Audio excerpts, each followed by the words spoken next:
¿Qué son las obsesiones y neurosis obsesiva? Primero porque si pongo solo neurosis obsesiva, se va a confundir con el DSM, que es el Manual Diagnóstico de la Psicología y de la Psiquiatría, y en psicoanálisis no estamos de acuerdo con ello, ¿no? Entonces es como confundirlo con el TOC, trastorno obsesivo compulsivo.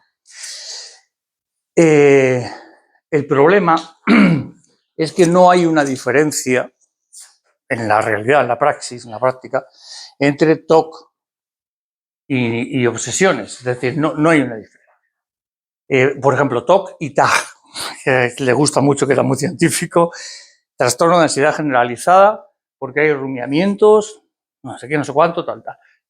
Para el psicoanálisis no hay una distinción. Igual que para anorexia, bulimia, tampoco hay una distinción. Hay anorexia, bulimia. O sea, ellos se definen por los síntomas, pero los síntomas no delimitan. Como dice un compañero en Barcelona, que es médico, psiquiatra y psicoanalista, y como médico dice, bueno, es que si hablamos de los síntomas, la ansiedad, estaba hablando de la ansiedad no es un síntoma. O sea, perdón, la ansiedad no es un trastorno. La ansiedad es un síntoma que te está avisando de algo. Igual que físicamente el dolor, la fiebre, y podríamos hablar entonces de trastorno de fiebre, trastorno de dolor. Pero no nos podemos quedar ahí. Tenemos que profundizar. Es decir, vale, pero esos son síntomas que son señales de alarma que te están indicando algo hay.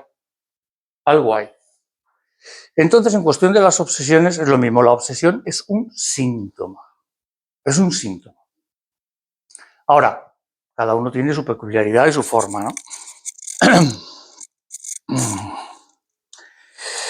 Es decir, la neurosis obsesiva, de la que vamos a hablar hoy, no es un TOC, que quede claro. Que quede claro. El TOC se basa en lo que dicen evidencia científica. Bueno, más que el psicoanálisis, la praxis no la hay. Es decir, el TOC, porque tiene unos síntomas, unas características, tal, pero en todo el mundo igual. No. No. Hay caso por caso. Entonces, el TOC, el trastorno obsesivo compulsivo, no es un trastorno en sí, porque además da la idea, y ahora hablaremos de ello, de que hay una salud mental. O sea, hay un criterio de salud mental al que debemos de llegar, y si no estás ahí es porque hay un problema. Bajo el psicoanálisis, no. Todos somos, como mínimo, neuróticos. ¿Por qué? Pues porque tenemos falta, porque venimos de un discurso de humanos, familiar, y que vienen también de su falta. O sea, esto de... Porque ¿quién dicta esto? La APA americana, la que dicta el DSM, Asociación Psiquiátrica Americana. ¿Quién es el que tiene salud mental? Se intentan adaptar a los tiempos, ¿no? Pero ¿quién es pues eso, el que tiene una casa unifamiliar tipo serie o película, con coche en la puerta, jardín, vecino, hijos, heterosexual, por supuesto, y el que toca la guitarra en el metro, ese no tiene salud mental. O sea, entonces, cuidado con esas calificaciones, ¿no? Porque se alejan del ser humano. Es decir, la neurosis obsesiva no es un TOC. ¿Qué es una obsesión? Una obsesión es un pensamiento que emerge, se impone, se reitera, se repite y como que te fustiga en la mente. Y es pum, pum, pum, pum, pum. Conscientemente no lo queremos, pero inconscientemente lo estamos buscando. Esto es porque pensamos que es lo que se llama un sujeto dividido. O sea, nosotros somos sujetos divididos. Es la S con el dólar. Un sujeto consciente y un sujeto inconsciente. Y es diferente la forma de funcionamiento. Entonces, ¿por qué se impone la obsesión? La psicología y la psiquiatría no saben dar respuesta a esto. No lo saben dar. La buscan en la neurociencia. Vale, pero es que la neurociencia es un correlato. Una cosa es causa experimental y otra cosa es correlación. O sea, por ejemplo, y me explico, un ejemplo. Cuando dicen que la serotonina la causa de la depresión es la bajada de serotonina, están hablando de que, bueno, si eso fuera así, si la causa fuera lo físico, por supuesto que hay un fundamento biológico, no estamos locos, ¿no? Pero hay un fundamento biológico. Pero sobre ese fundamento biológico, que es el cerebro, está está el lenguaje, el pensamiento, que es lo que nos hace humanos. Entonces, si la causa fuera la serotonina, pues yo iría por la calle, ¡oh, qué bajón! Porque ha fallado la máquina, como un coche. Eso no ocurre nunca, ocurre por circunstancias ambientales y del entorno, o personales y de todo, ¿no? Es decir, ocurre después. Ocurre después. El cerebro reacciona después. He contado muchas veces el ejemplo del salmón de los propios neurocientíficos, ¿no? O sea, lo repito para quien no lo conozca un poco así resumido, pues el salmón, ¿qué es? Estaban mirando en imágenes de ordenador, pues a uno le ponían unos electrodos en la cabeza y le ponían a hacer poesía, a otros no sé qué y a otros otra tarea. Mira, este está haciendo poesía, este está leyendo literatura, este está haciendo no sé qué. Y bajó uno de ellos, a una pescadería y pilló un salmón vivo. Le enchufó electrodos sin que los otros lo supieran y le llevó a la pantalla. Ah, bueno, está haciendo poesía. Es un salmón. O sea, parece muy científico y, a ver, una cosa, hay que hacerlo, cuidado, no digo que no haya que hacerlo, pero cuidado con las conclusiones porque son delirantes. Es decir, que esa zona del cerebro que se enciende, no, esa zona del cerebro se enciende porque recibe más oxígeno o recibe más tal y está más activa. Pero no es la causa, porque si no, en el salmón, ¿cómo hacemos? ¿Qué hace poesía? A lo mejor tenemos un Lorca pez, yo qué sé, ¿no? Bueno, la obsesión es un pensamiento que se impone, que no te lo puedes quitar de encima. En primer lugar, porque ahora diré algo muy interesante, porque se me ocurrió cuando lo escribía, ¿no? La conferencia. Lo diré ahora más adelante cuando entendáis un poco una cosa. En primer lugar, porque decir que es un trastorno, que es lo que le pasa al TSM, un TOC, en este caso, es negar la evidencia de que todos somos neuróticos. Y entonces es, a la vez, afirmar que hay una salud mental perfecta. No existe. Ya de hecho Freud decía, a los primeros psicoanalistas con él, les decía, no esperéis que seamos bien recibidos, todavía no lo somos. Entonces, es como, ¿por qué? Porque traemos malas noticias. Buenas noticias los traen los coaches y te puedes autorrealizar. No somos perfectos, no podemos ser perfectos. Entonces, la cuestión es, somos neuróticos. Lo mejor que podemos ser es ser neuróticos equilibrados, para no sufrir, para disfrutar. Pero no podemos ser perfectos. Ahora hablaré de eso.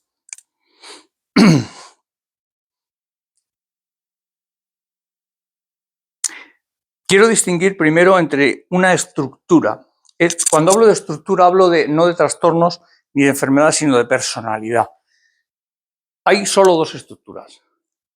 La estructura obsesiva y la estructura histérica. Histérica no es lo que se dice en la calle, ¿vale?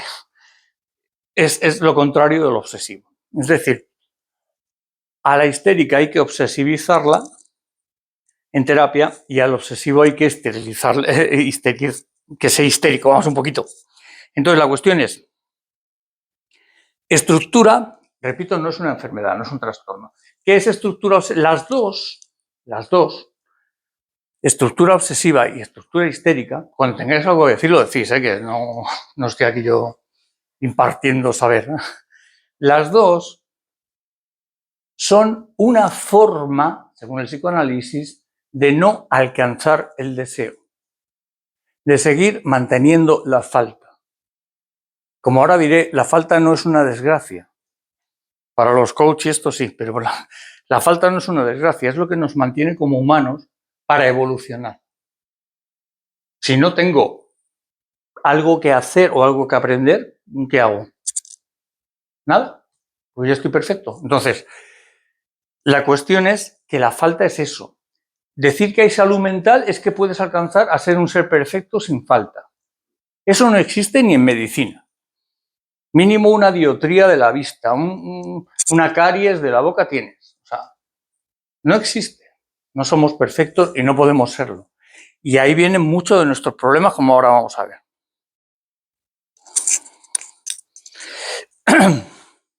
Ya digo, si queréis preguntar algo, preguntad, ¿eh? El tener una estructura obsesiva no tiene que ver con la neurosis obsesiva, ni con el TOC, ni con nada. Es que solo hay desestructura de personalidad, no es una enfermedad, son estructuras de la propia neurosis. Es decir, normalmente el hombre es de estructura obsesiva y la mujer es de estructura histérica. Aunque hay mucho de todo. Pero, ¿qué quiere decir esto? Pues que las dos son dos formas de lo mismo, de alejarse del deseo. Y es inconsciente. Es decir, una, por ejemplo, la obsesiva es muy simple, la histérica es más compleja. Pero la obsesiva, ¿cómo se aleja del deseo? Haciendo lo imposible. Ejemplo, don Juan Tenorio. Don Juan Tenorio conquistaba a todas las mujeres que quería. Pero a doña Inés, que era la que de verdad amaba, no se atrevía ni a acercarse. O sea, alejaba el deseo. La estructura histérica, ¿cómo lo aleja? Marilyn Monroe. Conquisto a todos los hombres que quiero, pero nunca me van a satisfacer. Ninguno, aunque tengan mucho poder, como el presidente de los Estados Unidos, aunque tenga mucho, da igual, o políticos, o da igual. De hecho, se suicidó y se sabe ahora porque no quiso. Era un intento de llamar la atención. Lo que pasa es que en aquella época estaba el teléfono fijo. Y ella se tomó las pastillas y llamó a no sé cuántos. Y por mala suerte no le cogieron el teléfono. Entonces, es como una llamada de atención, pero bueno, es una historia. Marilyn Monroe es muy bonita la historia, la verdad, psicológicamente, porque psicoanalíticamente, porque venía de una madre, bueno, estuvo en 11 familias, para empezar de pequeña, ¿eh? En 11. Venía de una madre que la puso ese nombre por una actriz de esa época y luego fue ella actriz. O sea, ahí está el significante amo.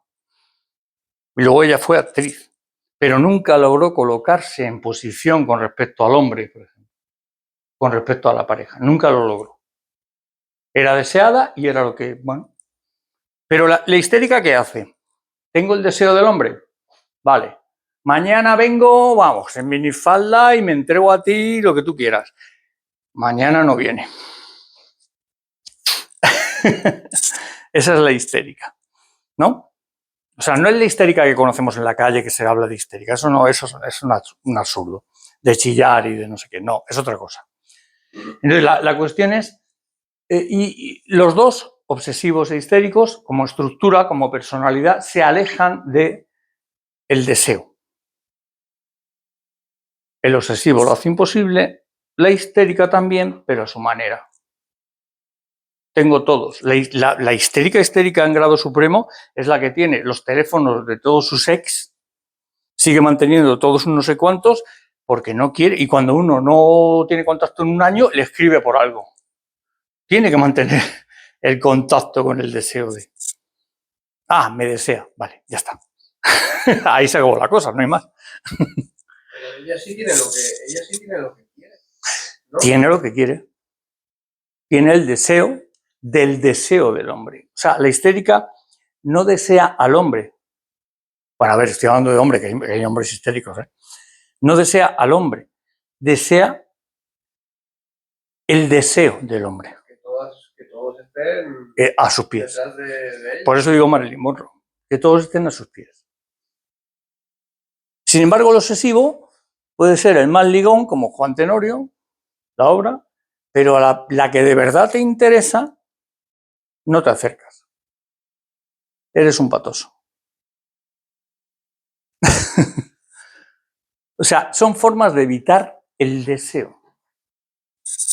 Bueno. ¿Y por qué la histérica sufre? ¿Por qué sufre? Si tiene lo que quiere. No, Por ejemplo, Marilyn Monroe no tenía lo que deseaba. O sea, es imposible además tener lo que esta mujer, por ejemplo, quería. Que todos los hombres la siguieran, que todos los hombres... Bueno, claro, sí, porque también es muy ambicioso. Claro. Es que la histérica es muy ambiciosa. Y el obsesivo es muy cerrado. Cada vez quieren más y más y más. Claro. Bueno, ahora hablemos de eso, porque el superyo es que no tiene fin. Cada vez más, más, más. Si estás en una estructura histérica, no tienes un fin, porque siempre quieres más, más, más, más. Y si estás en obsesivo, pues ya veremos cómo la autoexigencia, ¿no? Que no vales, porque doña Inés me gusta, pero es la única que no tal. Ese es el cuestión. Bueno, hay las estructuras, vale. Hay una diferencia entre el TAG, como dice el DSM, trastorno de ansiedad generalizada, el TOC, trastorno obsesivo compulsivo. ¿Hay diferencias? No. No. ¿En qué se diferencia que tú, el TAG, digas uno de los síntomas es que rumias mucho y una obsesión? ¿En qué? Hay que ver el caso por caso. Siempre hay que ver el caso por caso. No te entra un neurótico de tal, te entra una persona que se llama tal y que tienes que escuchar. Como decía Lacan, psiquiatra y psicoanalista, sujeto supuesto saber. Te tienes que colocar, yo por ejemplo, en sujeto supuesto saber. Es decir, supuesto saber porque el paciente viene, como tú has estudiado, pues tú sabes, ¿no? Bueno, yo sé, claro que sé, pero te tengo que escuchar, porque tú no eres igual que el otro. Entonces tengo que ver cada uno y el caso por caso. ¿Esto qué pasa? Que, como decía Lacan en la entrevista a televisión, 1980, poco antes de morir, pues, ¿qué ocurre? Que hay porque él era médico, psiquiatra y psicoanalista. Le preguntaron, pero el psicoanálisis no es una ciencia. Cosa que ahora se lleva... y dijo, claro que no, ni pretendemos serla. Porque nos ocupamos precisamente de lo que la ciencia deja atrás. No porque sea malísima y la bruja, sino porque la ciencia necesita estandarizar, hacer objetivos universales, leyes universales, predictivas. Entonces, claro, hace baterías de test para todo el mundo igual. Te pone un trastorno para todo el mundo igual. Y se olvida del sujeto, del caso por caso. O sea, tú me puedes venir diciendo, tengo obsesiones, y otro, también tengo obsesiones, pero cada uno es cada uno y tienes que escuchar los pasos y los zapatos que lleva cada uno. No puede ser el encasillar ya a todo el mundo, no puede ser. Pero la ciencia tiende a eso porque tiene que tenderlo, pero claro, la ciencia puede ser la física, puede ser la química, pero no puede ser nunca, nunca nada que estudie el aparato psíquico. Lo que pasa es que desde la APA americana pues nos intentan vender, pues eso, contra el psicoanálisis se meten mucho porque intentan quitar la cuota del mercado, eso es que no hay otra cosa, no es por... A ver, es que no basamos en la evidencia científica. ¿Qué evidencia? ¿Qué evidencia? ¿Dónde está la evidencia? La estadística. Perdona, la estadística habla de probabilidades. Yo soy psicólogo también. No habla de verdades. Y estás hablando con seres humanos, no con televisores de una marca, que son todos con el mismo chip y el mismo... Que incluso así, yo siempre digo el mismo ejemplo, ¿no? Por ejemplo, los coches. Se me ha roto el embrague, lo llevo al taller.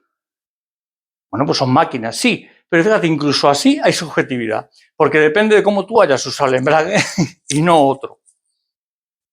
Entonces, si hablamos de cada uno de nosotros, hay que escuchar a la persona. Y el único que escucha actualmente es el psicoanalista. No para me refiero a escuchar, no para meterte en un diagnóstico del DSM, no para meterte en un... Yo tengo mucha gente que ha venido a consulta, pues lo he dicho muchas veces, ¿no? Pues con varios psicólogos. Venga, batería de test. No, pero esto demuestra una gráfica así en 6 sesiones, hay un pico de ansiedad. Ya, pero si me hubieras escuchado el primer día, ya te hubiera dicho yo que tengo ansiedad. O sea, no me hace falta que me digas, ¿no? no escuchan. Están más atentos a colocarte en un sitio del DSM que a escucharte. La medicina, lamentablemente, pues también está un poco igual. Cada vez se salvan menos médicos, porque es que la medicina es lo mismo. Es decir, no, te tienes que. Escúchame. No, calla. No, pero que yo soy el que sé. He hecho pruebas. No, perdona. Está un cuerpo hablando, un parlete. Está un cuerpo hablando de él. Escúchalo. Porque somos una misma cosa. Siempre lo digo, no somos una mística de que la mente influye en el cuerpo, tipo coach, místico. No. Es que somos cuerpo y mente, mente y cuerpo. Entonces, escucha lo que dice la persona. Que a lo mejor no sabe lo que dice, que es lo más normal, pero te lo dice. Te lo dice. Bueno. ¿La obsesión qué es? Pues es un síntoma. Es un síntoma. No es un trastorno, es un síntoma, cuidado. Un compromiso, como siempre pasa con los síntomas, un compromiso con uno mismo. He llegado a un acuerdo conmigo mismo. Lo que pasa es que esto es inconsciente. Y pongo un ejemplo. La mujer, que muchos conocéis, ¿no? La mujer que limpia 79 veces al día la casa. Porque tiene que estar limpia. ¿Cuál es el significante amo aquí? Limpia. ¿Qué tiene que limpiar? Si le preguntáramos a su inconsciente, probablemente, y en los sueños sale, nos diría, tengo que limpiar mi pareja, mi matrimonio. O sea, no lo quiero. Pero como soy, yo qué sé, hipercatólica, no puedo asumir eso. Entonces llego a un compromiso conmigo mismo y limpio la casa. Pero en realidad es como, aunque luego me den el Lexatin y el Alprazolam o el antidepresivo, en realidad lo que estoy haciendo es llegar a un compromiso. Porque no me atrevo a mi deseo, lo que decía antes. Y esto es lo importante. El deseo en la obsesión. Como no me atrevo a alcanzar mi deseo, me pongo una traba, me pongo una represión y llego a un acuerdo conmigo mismo, con la conciencia, para decir, bueno, venga, hay que limpiar, venga, pues hay que limpiar. Esto ocurre mucho. Personas, por ejemplo, otro ejemplo, que han sido educadas de pequeñas en cuidar al hermanito, a la hermanita, porque nada, tienes que cuidarlo. Y les han hecho medio padres casi de pequeños. ¿Qué ocurre? Pues que cuando lo hacen, de mayores te vienen a terapia y te dicen, con el síntoma de la obsesión, por ejemplo, y te dicen, es que ¿de qué trabajas? Soy vigilante de seguridad. Eres vigilante. Es lo que te han enseñado. Pero no quiero este trabajo, porque lleva 20 años. O sea, hay un vigilante ahí, en medio. ¿Por qué llevas 20 años? Pues porque te han enseñado a vigilar. Pero no eres tú, tienes que salir de ahí. Esto tiene mucho que ver con la neurosis obsesiva. ¿Vale? Ya digo, si tenéis algo que preguntarme, lo decís, que...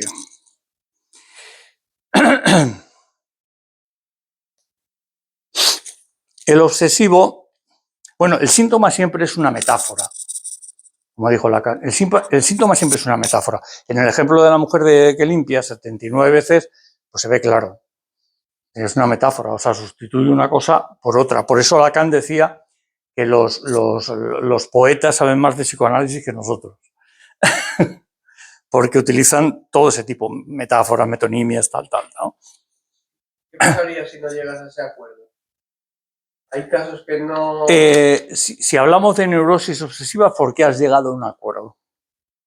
Si no has llegado al acuerdo, ahí depende del caso por caso, pero puede haber desde una forclusión, una psicosis, hasta un... vete a saber. Porque lo mejor que te puede pasar es que... Es que la mente no es mala, ni el super yo es malo, sino que intenta... El super yo, por ejemplo, ¿qué es? Pues yo siempre digo un puñetero cobarde, en el sentido de, está hecho de los discursos que hemos recibido, pero porque considera que tú, estate aquí que estás mejor, que ya verás que lo otro da miedo. No es porque sea malo, sino porque toda la mente te protege, ¿no? Entonces, pero claro, a lo mejor no es así. Entonces, ese es el tema. El obsesivo, característica principal. ¿Qué le ocurre al obsesivo? Que quiere controlarlo todo. Todo. Si tú le preguntas conscientemente, te va a decir que no. No, hombre, ya sé que no todo es percepción, no puedo controlarlo todo, pero inconscientemente quiere controlarlo todo. Y esa es la base de su angustia. Esa es la base de su angustia. Porque tiene unas expectativas que conscientemente sabe que son irreales, pero inconscientemente es como que, no, esto debería ser así, esto debería ser así, esto debería ser así. Es el típico que se cabrea en el coche cuando va en un atasco, ¿no? Pues tío, ha tocado. Y esto es lo que antes os comentaba, que me di cuenta cuando lo estaba escribiendo y me pareció muy interesante para comentarlo aquí, ¿no? Porque precisamente el síntoma obsesivo, y esto es muy importante, creo, el síntoma obsesivo es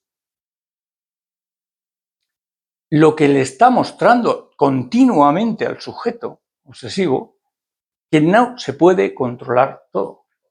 Porque el síntoma obsesivo, ¿qué es? Un pensamiento que se impone, que tú no lo puedes controlar. Por lo tanto, te está diciendo, si no puedes controlar esto, ¿cómo pretendes controlar? Eso es una paradoja, ¿no? Pero es así, no puedo controlarlo todo. Y te lo está diciendo, si no me controlas a mí, si el pensamiento obsesivo hablara, si no me controlas a mí, ¿cómo pretendes que controlar todo en la vida? Y se lo está diciendo continuamente, ¿no? Hay un dato muy característico de la neurosis obsesiva y del obsesivo, que es el pasito atrás, que llamaba Freud. Y esto algunos lo vais a reconocer, si sois un poco obsesivos, es el pasito atrás. ¿Qué es el pasito atrás? Bueno, pues es, a ver, un signo en terapia, cuando está en terapia el paciente, el sujeto, de que va avanzando, aunque él no lo tome así. Cuando el obsesivo da un pasito atrás, es que va avanzando. Es decir, cuando me voy curando es cuando más resistencias pongo. Agravo mi síntoma y le digo al terapeuta, esto no vale para nada. Y eso es un signo al contrario de que va funcionando. O sea, el pasito atrás, de repente en sesión dice que no reconoce su avance, o que se siente peor del síntoma, que esto no vale para nada. Hay un goce en el síntoma, no lo quiere abandonar inconscientemente, porque lo ha hecho suyo. Le da malestar, pero le da una seguridad. Y lo ha hecho suyo. A ver si no a qué me enfrento. Entonces, precisamente la última revista de este mes del psicoanálisis, de la escuela de psicoanálisis, habla del displacer exquisito. O sea, es decir, qué mal lo paso, ¿eh? Qué mal lo paso en el barro, pero me estoy revolcando aquí como, vamos. Bien. Es la renuncia. Es el no alcanzar el deseo que decíamos. Tener en cuenta que toda obsesión, toda estructura obsesiva es no alcanzar el deseo. Por lo tanto, es la renuncia al deseo. O sea, esto es mucho más profundo que cuando yo, por ejemplo, ya sabéis que no me importa hablar de mí, o lo sabéis casi todos, cuando yo estudié psicología antes de psicoanálisis, pues fui a psicólogo porque yo era muy obsesivo, que este es mi tema, vamos. Podría decir especialista en obsesión. Y entonces, pues yo recuerdo que tenía que contar hasta los números de los trenes, las matrículas, me las aprendía todas de memoria. Bueno, una cosa, iba por la calle, sentía pasos detrás y había una farola delante y digo, tengo que llegar a esa farola antes que el otro porque si no se muere mi padre. típico obsesivo, típico. Que fui a psicólogos que me pusieron exposición en imaginación. Y digo, un día de esto me va a llamar un SAMUR, porque voy a tener que llamar al SAMUR porque me va a dar algo. O sea, no es profundo. Y a mí lo que me curó de eso fue el psicoanálisis. Y por eso estoy aquí. O sea, es así, ¿no? Bueno, pues es la renuncia, el no alcanzar el deseo que decíamos. De hecho, lo obsesivo concretamente, la estructura obsesiva, está motivada en no alcanzar el deseo, como he dicho, como la histérica, pero de otro modo. El discurso dominante actual, el de ahora, apoya un super yo. Recordad, hay un yo, un super yo, un ello, que es el inconsciente. Acordaos del iceberg de Freud, que la parte de arriba del agua es lo consciente, que solo es el yo, que no tiene acceso abajo. Luego está el ello, que es inconsciente puramente. Y luego está el super yo, que tiene acceso arriba. Por lo tanto, nos hace sentir culpables sin que nosotros sepamos por qué.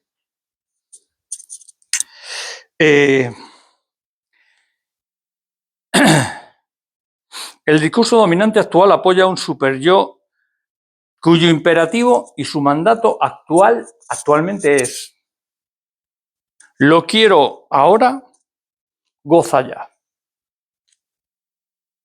Es propio del capitalismo. O sea, lo quiero ahora, goza ya. Por eso la gente te viene a consulta con: dame pautas, dame tips, dame medicamentos, porque yo quiero quitarme esto de encima.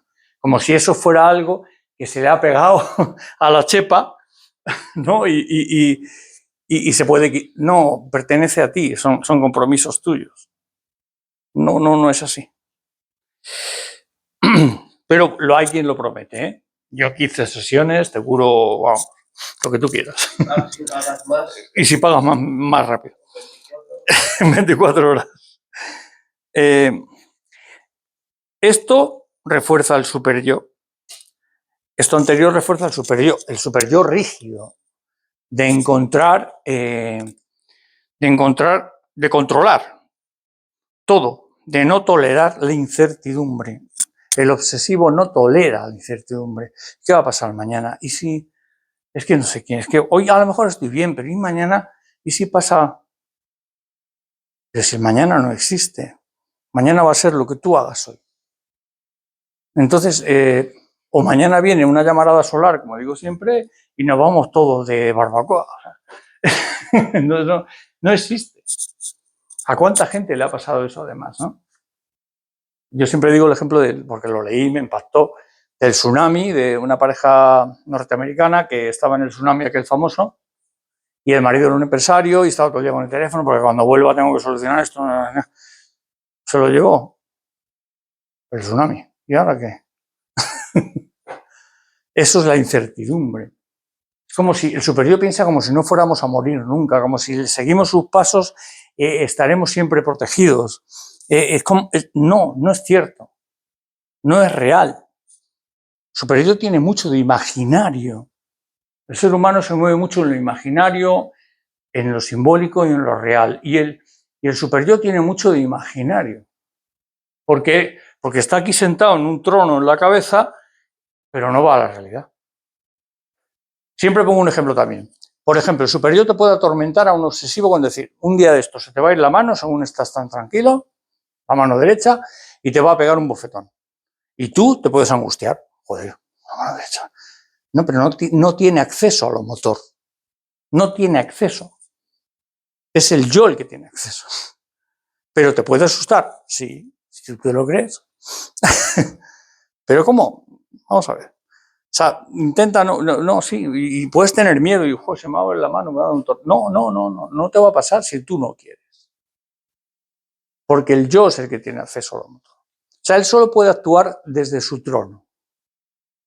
Pero te puede joder la vida. Literalmente. Te puede hacer de tu vida una penitencia. No disfrutar porque tú, piltrafilla, ¿dónde vas? ¿No? Es el Pepito Grillo de aquí.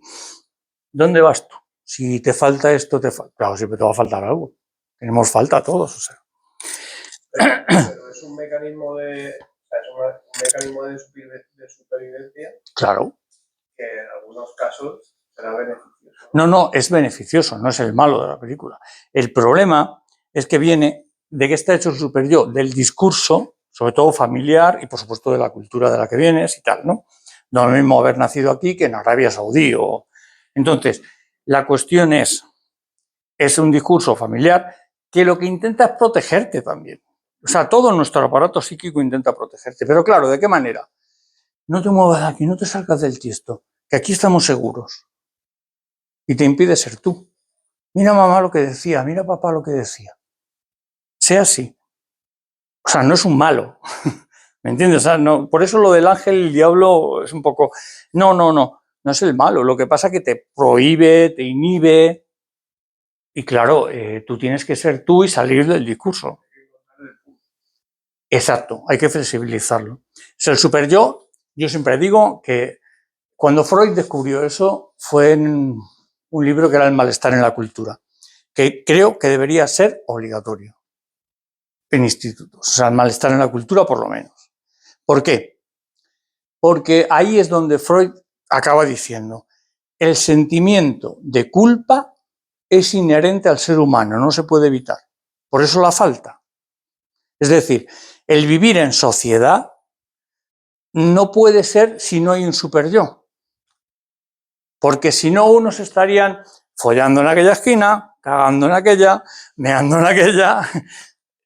No, tiene que haber un superyo, pero un superyo flexible. Es decir, no un superyo loco, porque el ejemplo es, por ejemplo, en las neurosis obsesivas son muy altos, en las depresiones un superyo muy alto. Bueno, la depresión puede llegar a decirte que te quites de en medio porque no vales nada y te suicidas. Y el más bajo en las perversiones, cuando hay violaciones, cuando hay asesinatos, donde el perverso no fantasea, simplemente acting out, o sea, actúa. Bretón, ¿no os acordáis de este de Córdoba que quemó a las niñas? Bueno, pues si le veis en el juicio, a ver si se acaba esto. O sea, eso es un perverso. Eso es un perverso. Pero el superyo es necesario para vivir en sociedad. Por lo tanto, el sentimiento de culpa no se puede evitar, es estructural. Y eso forma parte de la falta, en general. Por muy buen padre o madre que seas, tienes un niño y una niña que está, como niño o niña, pues está pom, pom, pom, pom, pom, pom, pom, pom. Estás de quietecita, hija. Algo le tienes que decir. Ya está. Mi padre, mi madre me ha regañado. ¿Sabes? O sea, es inevitable. Pero es que es necesario para vivir en sociedad. Ahora está mal porque le cortas la vena artística y todo eso. Bueno. Efectivamente, no. Tiene que haberlo. O sea, no es el malo de la película. Tiene que haberlo. Lo que pasa es que tiene que haber, es como la policía, ¿no? Es como, tiene que haber una policía en la sociedad. Pero una cosa es que haya una policía que controle tal, y otra cosa es que salga por el portal, me den una hostia y me diga, ¿dónde vas? Pues a salir. Claro. Bueno, ojo, que nos reímos, pero eso lo ha pasado a mi padre, que en paz descanse, que yo recuerdo, con la Guardia Civil, antiguamente. Que le paraban por el campo, que venía el hombre del campo y luego de estudiar, y le daban una hostia y luego le preguntaban dónde iba. O sea, pues una cosa es una cosa, otra cosa es otra. ¿Que tiene que haber? Claro que tiene que haber, evidentemente. Es que sin superyo no podríamos vivir, seríamos animales. Si fuera solo ello, pues seríamos perversos. El perverso por eso no tiene fantasías. No fantasea con la vecina, la viola, pasa al acto. No fantasea con matar al jefe, lo mata. o adquiere una banda, ¿no? Para que lo mate. No, tiene que haber un superyo. Pero claro, pasamos del perverso que no tiene a la neurosis obsesiva o depresión, que es el superyo más alto y que puede hacer hasta que te quites de en medio, ¿no? Y rigidez, y tienes que ser perfecto, y tienes que controlar todo, y si no, no vas a disfrutar. Te impide disfrutar. El superyo puede hacer de tu vida una penitencia. conseguir cosas y decir, joder, sí, he conseguido cosas, pero no... Porque siempre quiere más, más, más. Y además apoyado por el discurso dominante, que es lo que digo, ¿no? De más, mejor, mejor, mejor. No nos conformamos, no hablo de conformarse con no tener ambición, porque puedes tener, siempre hay que crecer. Pero ojo, que nunca vamos a acabar con la falta. Es que no se puede acabar con la falta. La falta es lo que causa el deseo. Si nosotros tapamos la falta, no hay deseo. Esto le pasa, por ejemplo, a las madres que tienen bebés y no aguantan que el bebé llore. Ya dependiendo del caso por caso, como digo, y de la cosa personal. ¿Qué ocurre? Que si el bebé llora, ellas se sienten mal. Por lo tanto, procuran que no llore. ¿Qué hacen? Pues se adelantan a ponerle los pañales, se adelantan a ponerle la comida, le tapan la falta. Con lo cual, no hay demanda, no hay deseo. Entonces, ¿qué pasa? Que cuando tienen la edad del avenimiento al lenguaje, mínimo van a tener un retraso en el habla y van a tener que ir al logopeda, al psicopedagogo, porque tiene un problema. Pero es que le has tapado la falta. Si no le dejas demandar, el niño no llora porque sufre, el bebé llora porque tiene que demandar así, no sabe hablar. Claro, claro. Y además aparte está desarrollando pues todas las cuerdas, o sea, es su único medio. Entonces, si tú tienes miedo y le tapas eso, si tapas la falta no hay deseo. Esto es como una pareja, por ejemplo. No hay nada peor que una pareja que viva junta y trabaje junto en el mismo sitio. ¿Dónde está la falta? Y por lo tanto, ¿dónde está el deseo? No puedo llegar a casa y decirte, joder, cariño, mira, me ha pasado esto, este cabrón, o este no sé qué, no sé qué. No, porque ya lo sabe. Entonces, ¿no? Entonces, claro, horror, horror. Tienes que tener una falta. Toda elección implica entre A y B pues un duelo.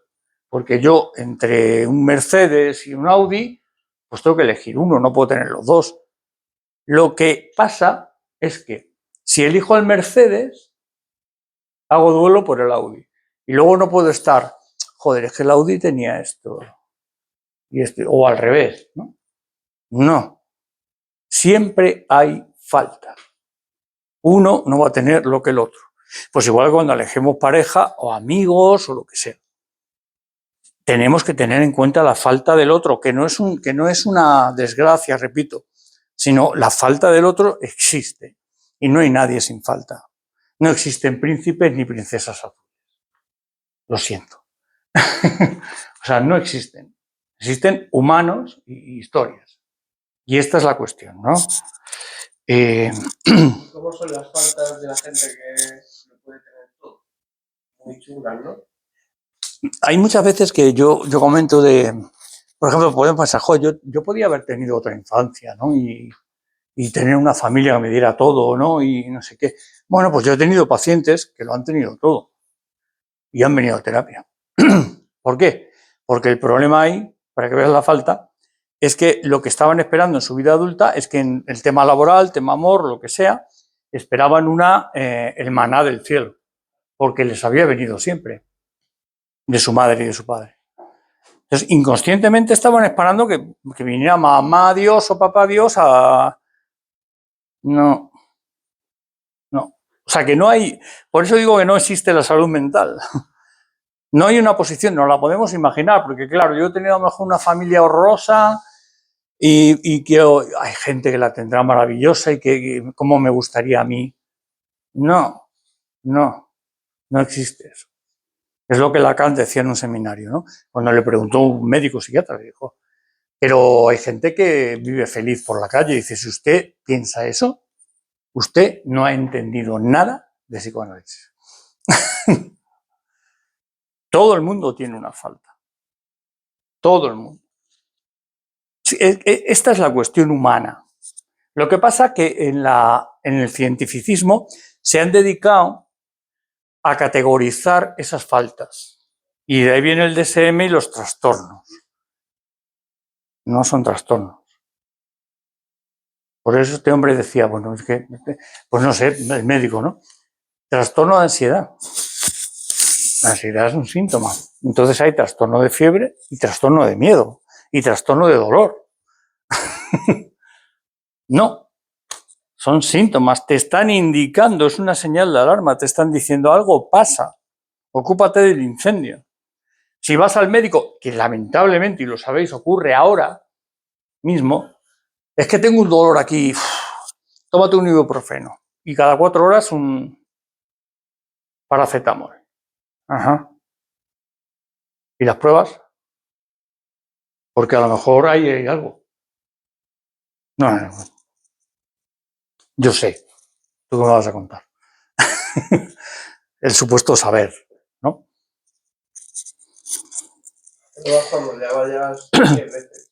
Sí, bueno, claro. Ya, entonces es que sí está pasando algo. Sí. Bueno, hablaba del pasito atrás del obsesivo, que es un signo que va avanzando en la terapia. De repente en sesión dice que no reconoce que su avance y que se siente peor del síntoma. Si es un obsesivo, tienes claro que va bien. Y ahí es donde él corre el riesgo, paradójicamente, de dejar la terapia. Pero porque se está enfrentando de verdad a él, a su deseo. Ha conseguido eliminar resistencia. O sea, para él no ha avanzado. Ha ido para atrás. ¿Qué va? ¿Qué va? Estás topándote con la resistencia que no te has topado en tu vida. Y esta es la cuestión.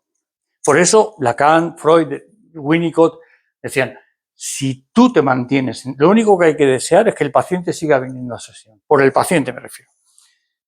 Siga viniendo, porque si viene a sesión, acabará con eso. Ahora, si la resistencia van a surgir, Freud decía, si no hay resistencia, no hay terapia. Estos coaches, estos psicólogos que dicen, a mí me encanta que mi paciente se vaya sonriendo todos los días por la puerta. No estás tocando nada. No estás tocando nada. El paciente tiene que llorar, el paciente tiene que hablar. Porque si no, no está tocando nada. Es como si vas al médico con una herida aquí y para que no te duela, bueno, pues te voy a echar el almil aquí y el... ¡Oh, qué bien! Mano de santo. Mano de santo si tienes la herida ahí. O sea, hay que tocar las cosas. Porque no puedes dorar la píldora como existe ahora mismo, ese discurso psico de, oh, qué bien, tú puedes, autorrealízate, wow, empodérate. Bueno.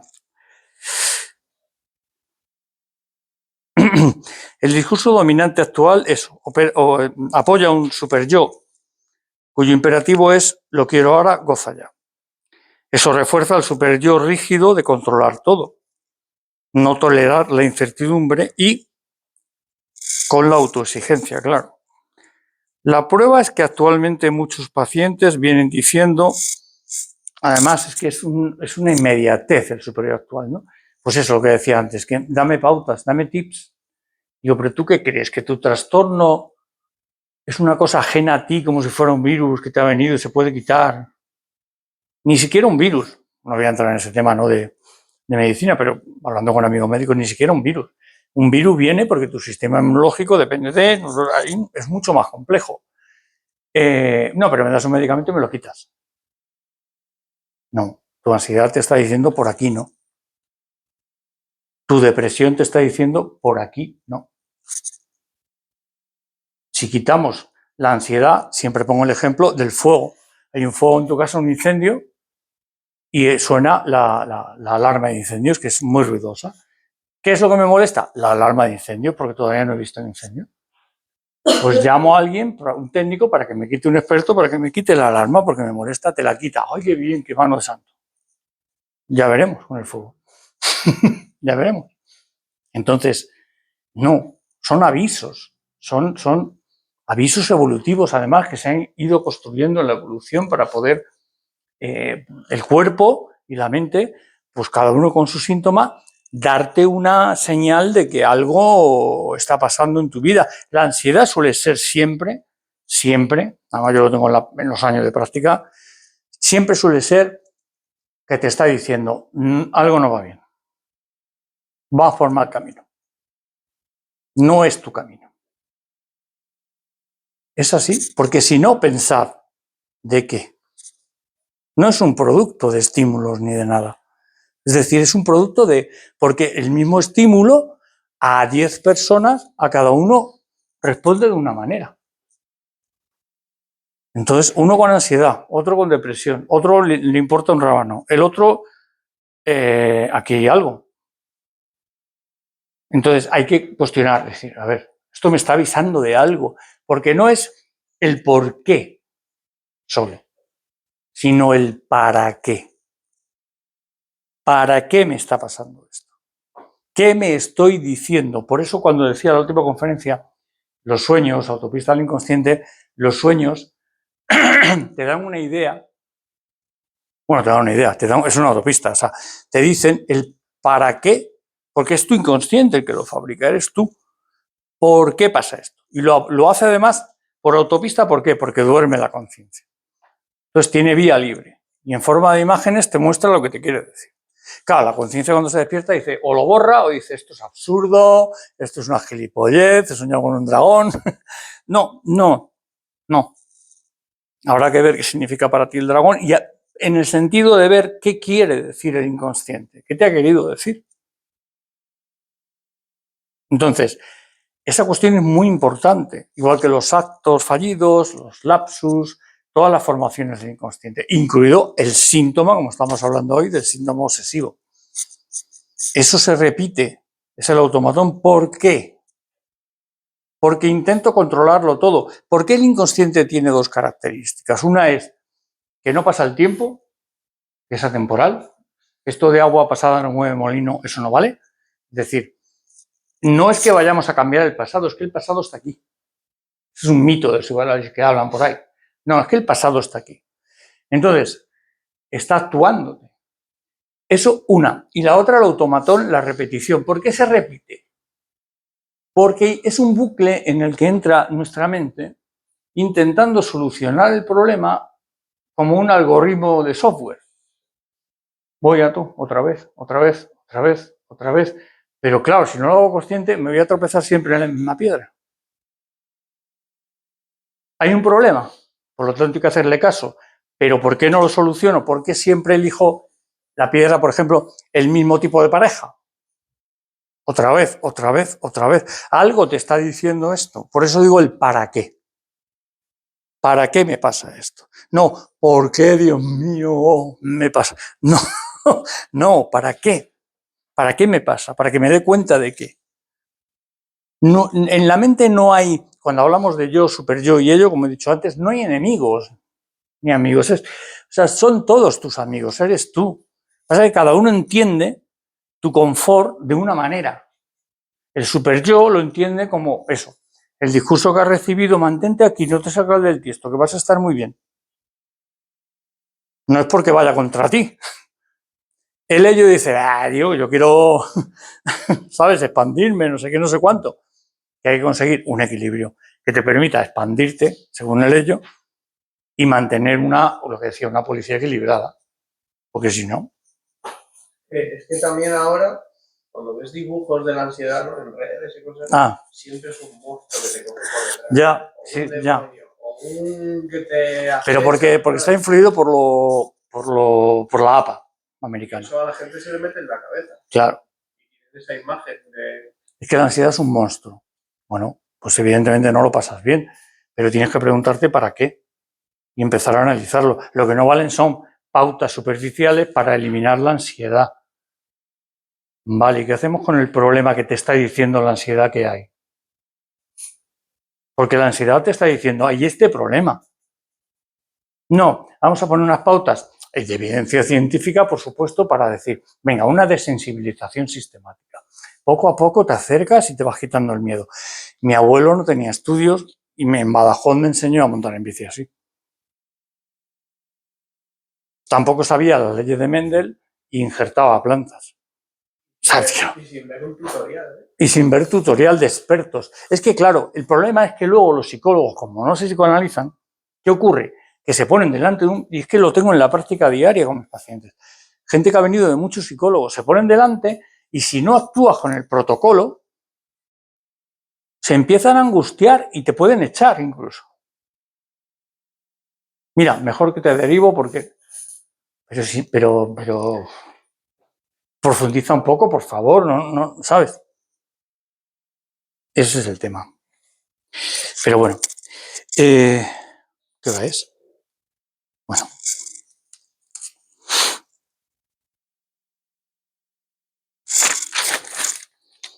En el superyo del discurso dominante, ese que decía que lo quiero ahora, lo quiero ya, que es influido por el produce-consume, está a la base del obsesivo actual, del obsesivo de ahora, no del hombre de las ratas de Freud, está a la base del obsesivo actual.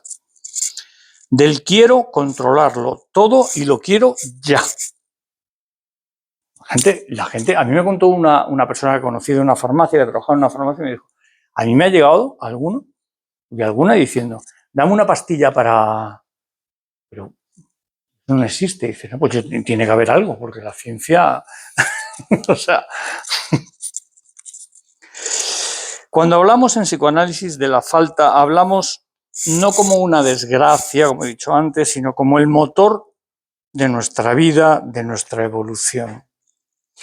Pero el discurso actual nos proporciona gurús en forma, pues eso, psicólogos, coach, no sé qué, que apoyan el intento de perfección, con lo cual están dañando más a la gente. Están diciendo que puedes ser perfecto, están diciendo que puedes autorrealizarte, están diciendo que tú puedes ser lo que tú quieras, no sé cuánto. A ver, hay que luchar por ser lo que uno es, pero eso es una cuestión. Otra es que te estén diciendo que puedes conseguir, yo qué sé, tocar la lira en las nubes.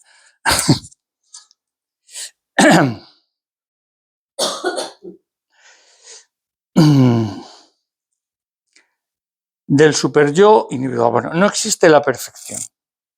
Esto lo he hablado algunas veces en otros temas, cuando hablé del superyo también. La perfección, decía Spinoza, el filósofo, la perfección es la imperfección.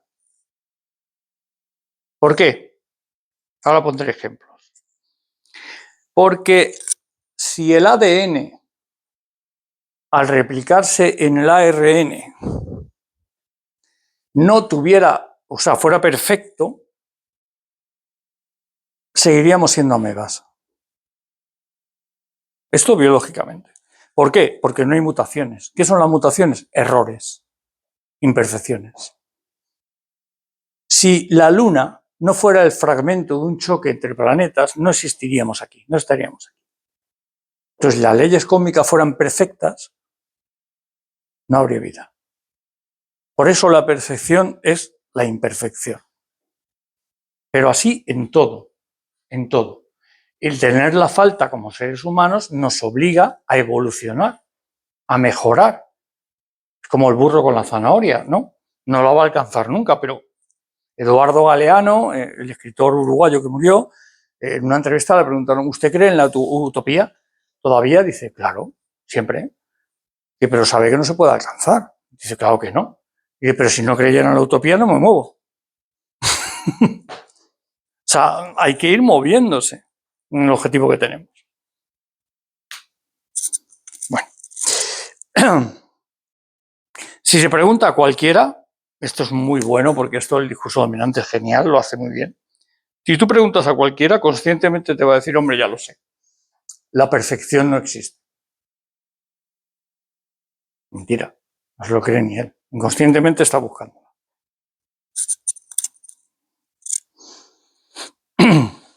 Todo este síntoma obsesivo, como el pasito atrás que hablaba, antes comentado, ¿no? El pasito atrás de, pues no voy tan bien, no estoy tan bien, ¿eh? No, a mí esto no me está sirviendo de nada.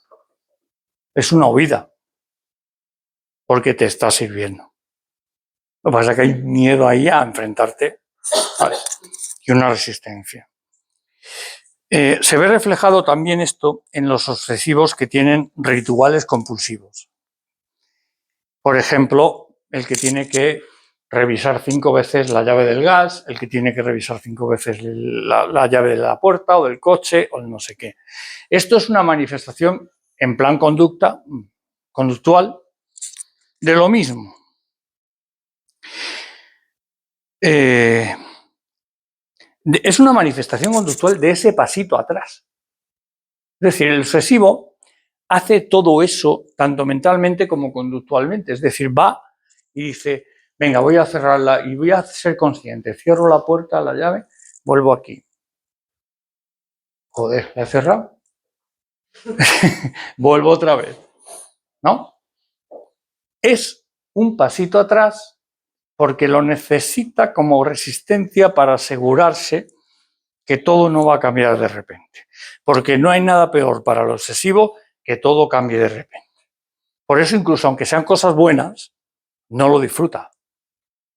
¿Y ahora qué va a pasar? Madre mía, pues no acabo de ganar el Nobel. ¿No? Claro. Bien. Sin una manifestación conductual de ese pasito atrás, esa reaseguración, ese control de todo y esa eterna duda, síntoma principal del obsesivo, porque claro, por un lado busca controlarlo todo y tener la certeza, pero por el otro, el síntoma principal, la duda eterna. Pero esto será así, porque está continuamente reasegurando. Entonces, claro, no, ¿tengo el 100%? No, pues entonces voy a reasegurar y eso no existe el 100%.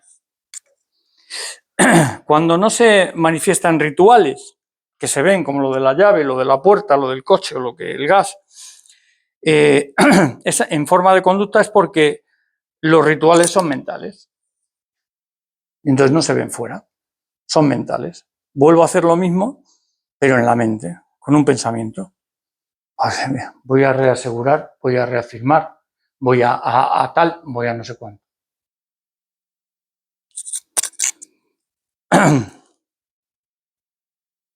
El sujeto duda y cae en el bucle de la reafirmación y búsqueda de sentido del pensamiento obsesivo. Recordad que la conciencia, al contrario del inconsciente, busca sentido siempre porque es necesario a lo que nos pasa y a lo que nos ocurre.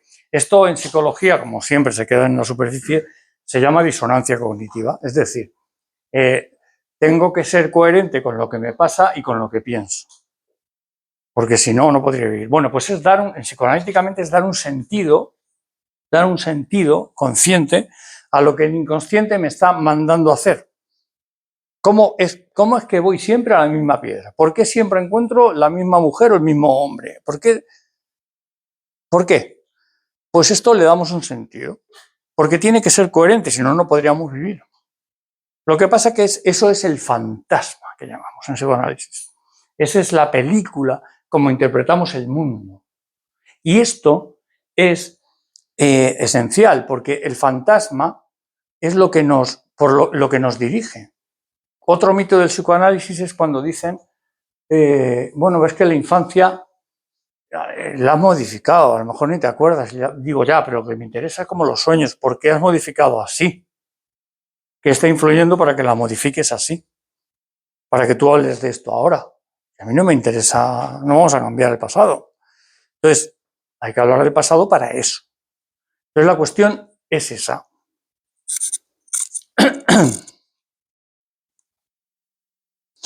La duda obsesiva que decía antes, ¿no? Es muy principal. Debajo de la obsesión, yo recuerdo, voy a poner un ejemplo mío, y ya sabéis que no me importa hablar de mí.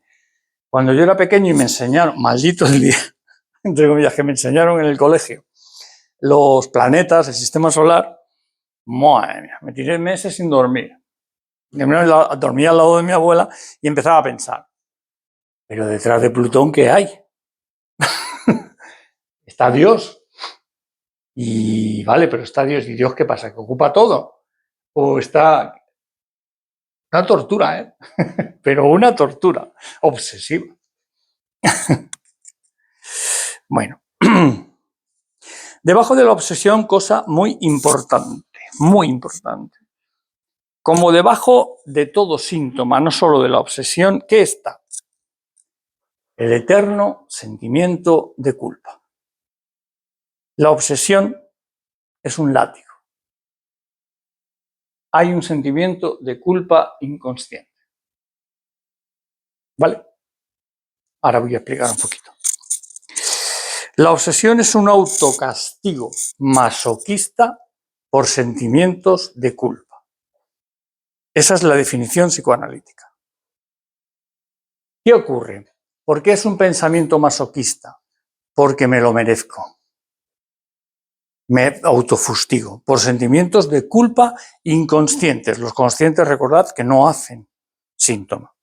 Entonces, el sentimiento de culpa inconsciente, que luego, ahora de adulto, lo ves en terapia y lo recuerdas y vas venciendo resistencias y lo vas recordando y te dices, pero vaya chorrada, pero cuando eras niño no. Es decir, por ejemplo, suelen ser fantasías agresivas contra los padres. Mi padre, que te mueras porque me ha echado la bronca. Eso se reprime. Se queda ahí y genera sentimiento de culpa, porque te has metido con tu padre, cuando ya va creciendo el superior. Y eso, que luego de adulto dices, joder, pero esa chorrada, no, esa chorrada ahora. Antes no. Yo, de hecho, algunos os lo he contado que yo tuve un paciente, siempre que hablo de un paciente porque me da permiso, yo tuve un paciente que le puse, porque decía, vale, si mi padre es un anciano así pequeñito, digo, sí, espérate. Me levanté y dijo, ponte de rodillas ahí. Y ahora mírame. Y me miraba a lo alto, digo, así ve esto tu padre. No te confundas. No te confundas. O sea, no es ahora.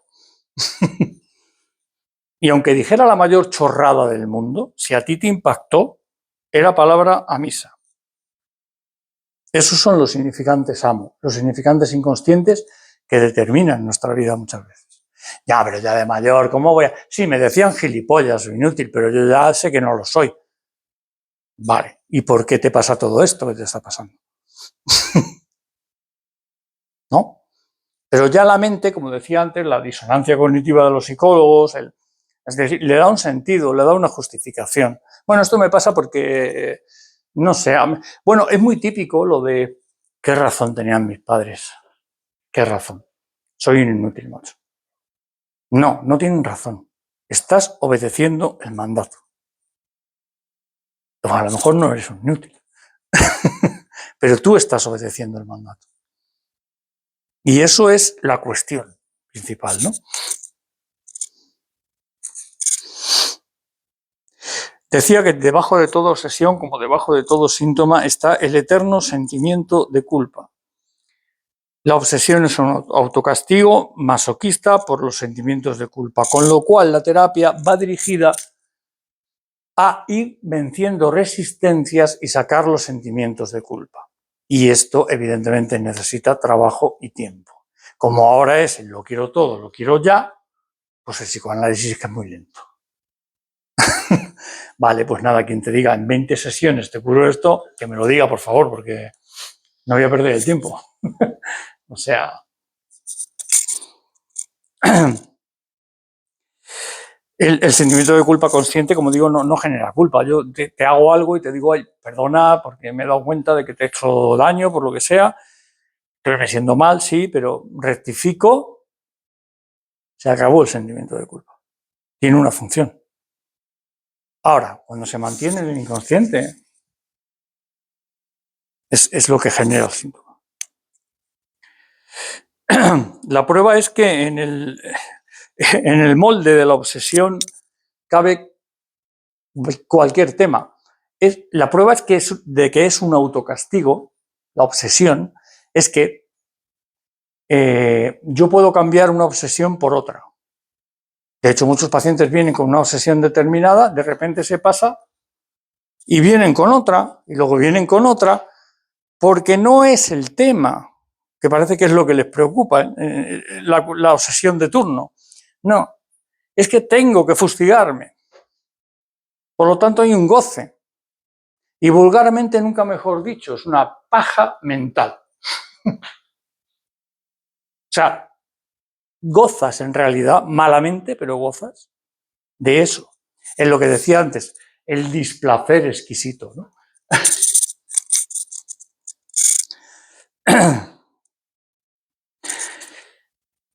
Es autocastigo porque siempre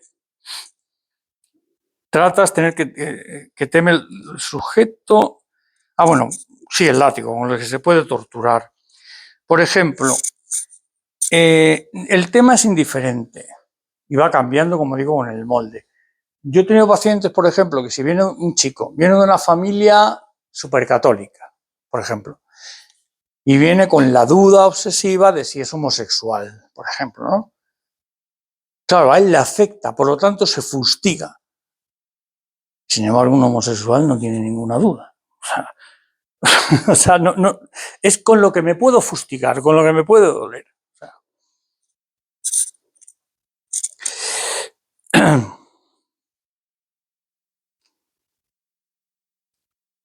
El obsesivo está continuamente en deuda. Y esto se ve muy bien en el ejemplo de Freud de su paciente del hombre de las ratas. Es como si tuviera una deuda eterna que tiene que cumplir. Con los padres, con quien sea. Está como... No es consciente, es inconsciente, pero está, en realidad, si ves su vida, es una deuda. Estoy en penitencia, estoy en deuda y estoy como cumpliendo, ¿no? Como intentando pagar la deuda. Miller, psicoanalista actual, comenta que el obsesivo es una piedra, porque el obsesivo es de los pacientes que más hay que rascar, es decir, hay que limar porque es una piedra. Lacan decía que lo que el obsesivo comprende en una sesión, en la siguiente lo ha borrado con el codo. O sea, viene una semana, te dice, oh, joder, qué bien, me he enterado de esto. La semana siguiente te viene y dice, ¿de qué ya hablábamos? O sea, las resistencias son tremendas en la obsesión.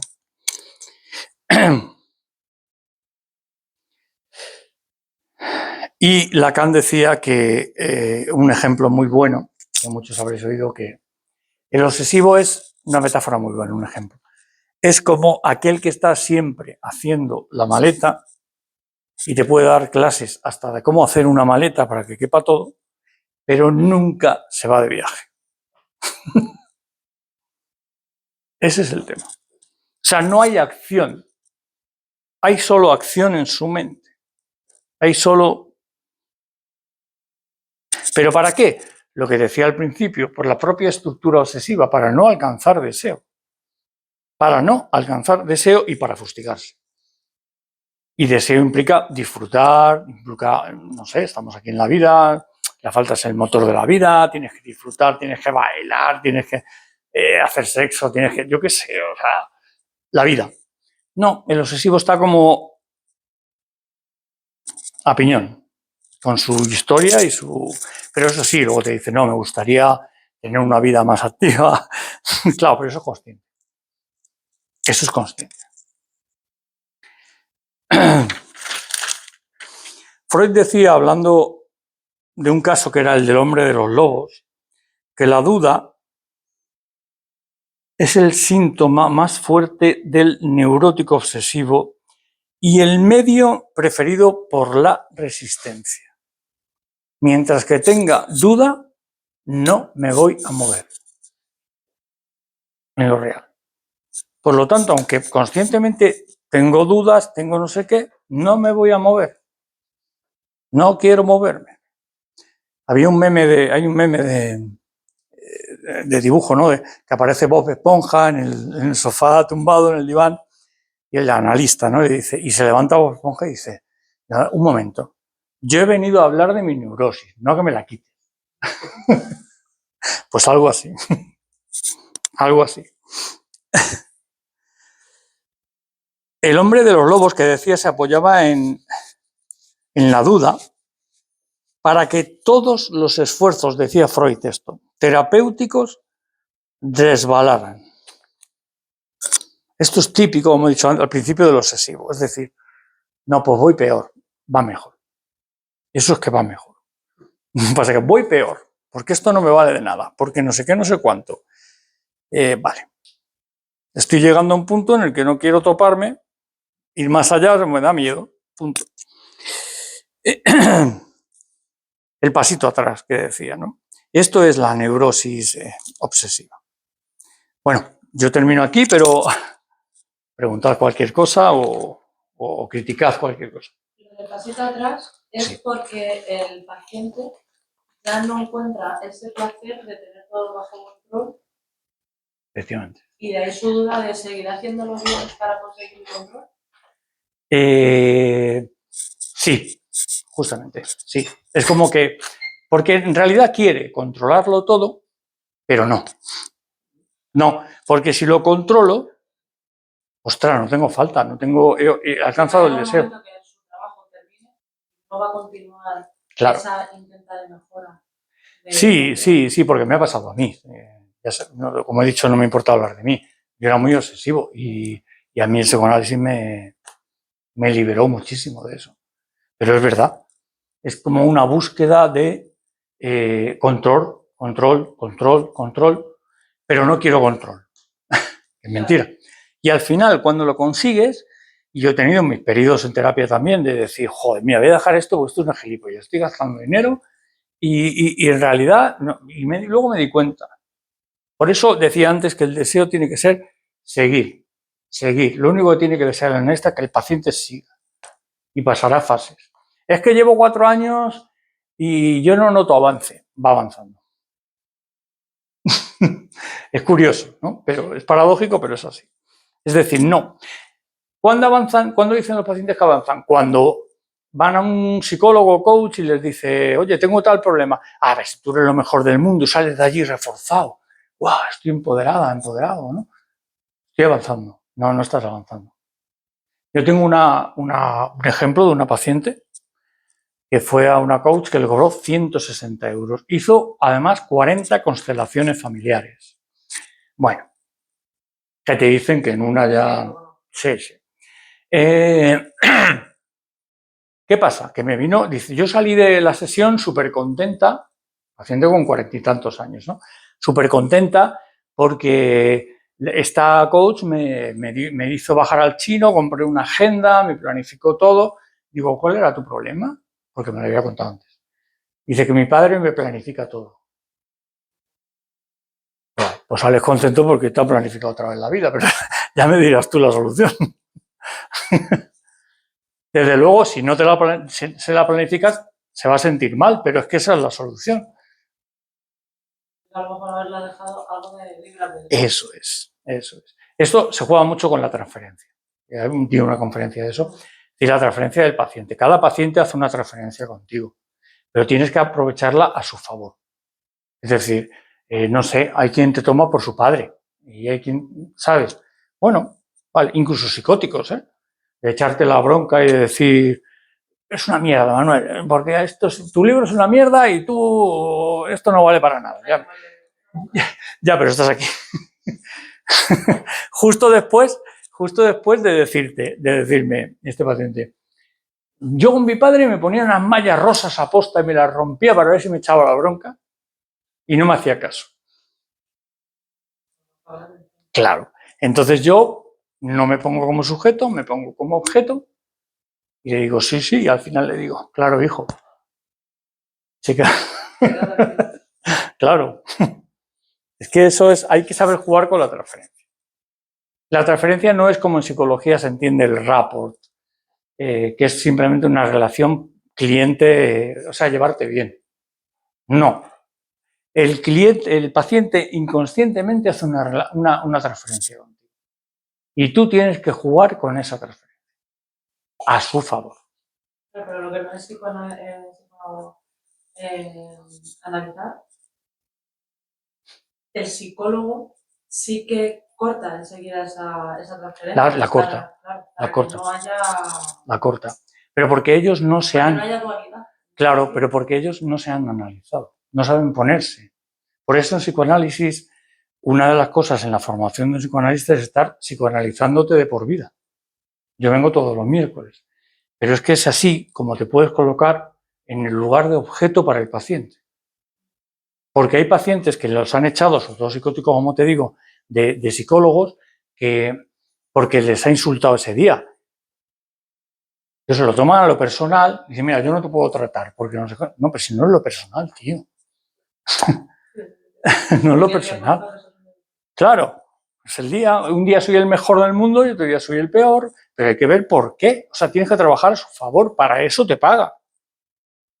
Aunque él no lo sepa, ¿no? Pero tú tienes que trabajar a su favor. Sin embargo, si es que me estorbas, y eso le pasa a muchos psiquiatras también. Tómate la medicación, anda. O sea, a mí me parece terrible.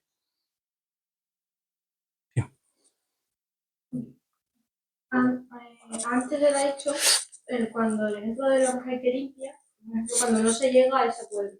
Pero cuando sí se llega a ese acuerdo, pero se rompe por algo, o sea, como un impedimento, Sí. Y no puede ser realizar ese acuerdo, entonces ahí ¿qué le pasaría a esa persona que no puede hacer? Normalmente se llega a un compromiso con uno mismo y a un acuerdo que no se va a romper. Pero si se rompe por alguna cuestión externa o lo que sea, pueden pasar varias cosas dependiendo del caso por caso y del sujeto. Es decir, puede haber hasta un brote psicótico. O puede haber lo que sea, ¿no? Ansiedad, pero puede haber un brote psicótico incluso. Fíjate que no puede limpiar porque tiene que quedar en la cama porque ha sufrido un accidente. Pues o lo desplaza a otro sitio, o sea, lo sublima a otra actividad, o puede sufrir un brote psicótico. Los neuróticos pueden sufrir un brote psicótico, de hecho hay ingresos en psiquiatría muchas veces, muchos. Lo que pasa es que no son psicóticos y una vez resuelto el brote vuelven a ser neuróticos, pero puedes tener un brote psicótico. Yo siempre pongo el ejemplo de la película, si lo habéis visto, de Michael Douglas, Un día de furia.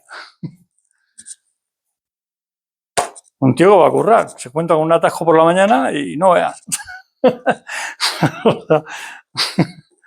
Es un brote, a ver, es una película, ¿no? Pero es un brote psicótico, pero no es un psicótico. Se le sedan 2 días, como hace la psiquiatría, porque siempre es lo mismo, te sedan 3 días o 2 días, y luego ya te despiertas y estás como más tú. O sea que no... Pero eso que dices tú es muy importante, ¿sabes? Porque es verdad, ocurre muchas veces. Es que por eso lo de los trastornos del DSM y todo esto no valen, porque son categorías diagnósticas cerradas. No, es el caso por caso. Y a una persona le ocurre esa estimulación y puede sufrir un brote, y a otra persona, pues a lo mejor le surge un brote de ansiedad, no psicótico, ¿no? O lo que sea. Se desplaza a otra cosa, se sublima a otra cuestión, ¿no? El ejemplo que pongo muchas veces, lo de los equipos de fútbol, el Atlético de Madrid, porque se les queda los ultras, han matado a 2 personas ya. Uno de la Real Sociedad, otro del Deportivo de La Coruña. ¿De verdad pensáis que se mata a una persona por un equipo de fútbol? Es un desplazamiento. Es un desplazamiento de la agresividad. Habría que ver el caso por caso de cada uno, pero es un desplazamiento. O sea, está soltando la ira, sublimándola ahí. ¿Por qué? Porque es un canal que casi que te lo permite. Pero no es cierto. O sea, por el fútbol. Sí. ¿Tenéis alguna cosilla más? O... Una duda que siempre he tenido. ¿Sí? Siempre.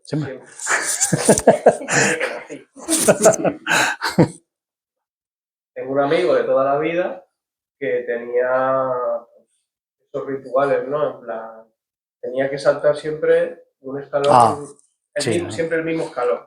Compulsivo, sí. Y de repente íbamos andando y tenía que volver atrás y pisar otra vez donde habíamos pisado. Cosas con los interruptores, ¿no? Entonces tenía que apagar muchas veces las luces, veía como un reflejo y se quedaba mirando el reflejo haciendo cosas raras, ¿no? Y al final yo me di cuenta que ya tenía en el pueblo, ¿no? Mejorada, como sitios también ya clave. O sea, tenía tics también, y así, con tal. Son todos rituales. Sí. Y un día, sin medicación, sin nada, desaparecía. Pero algo tuvo que pasarle o alguna historia. Sí, pero ¿para que hiciera eso o para que desapareciera? Para que desapareciera. Hombre, para que lo hiciera también, pero sí, para que desapareciera. Porque eso no desaparece así como así. A lo mejor desapareció eso, Pero que no lo sé, pero pasar algo mal o... no, lo digo por eso, porque a lo mejor desapareció eso y se sublimó, se desplazó a otro síntoma, que parece que no tiene nada que ver, pero Otra cosa tiene que estar haciendo. A lo mejor en vez de hacerlo en público, con vosotros, con los amigos, hacían caso. sí. Solo. No, y un día nos confesó, porque suele ser siempre ese rollo, de que si no lo hacía, es que nos iba a pasar algo muy mal. Y Sí, él decía, sí, es típico. y yo sé que es una gilipollez, No, pero claro, no puedo evitarlo. pero esa es la diferencia entre neurosis obsesiva y psicosis, porque siempre son grados, ¿vale? El neurótico obsesivo, voy a poner el ejemplo de siempre, siempre es, por ejemplo, joder, Manuel, me viene a consulta, Manuel, es que me creo Napoleón, macho, y no me lo puedo quitar de la cabeza, pero yo sé que no soy Napoleón. El neurótico. El psicótico no viene. ¿Por qué? Porque es Napoleón. Claro, Lo que faltaba, si fuera Napoleón, claro. Bueno, pues si no tenéis más, muchas gracias y gracias por venir, de verdad. Gracias por venir.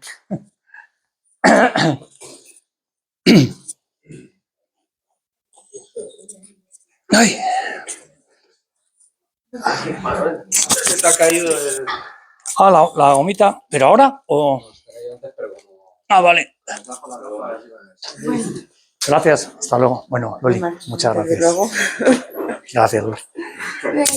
Hasta luego. Bueno, muchas gracias. Me ha alegrado, ¿eh? Y no me había dicho no. Bueno, gracias, ¿eh? Gracias, chicos. Venga, ahí estamos. Adelante. Venga. Pero del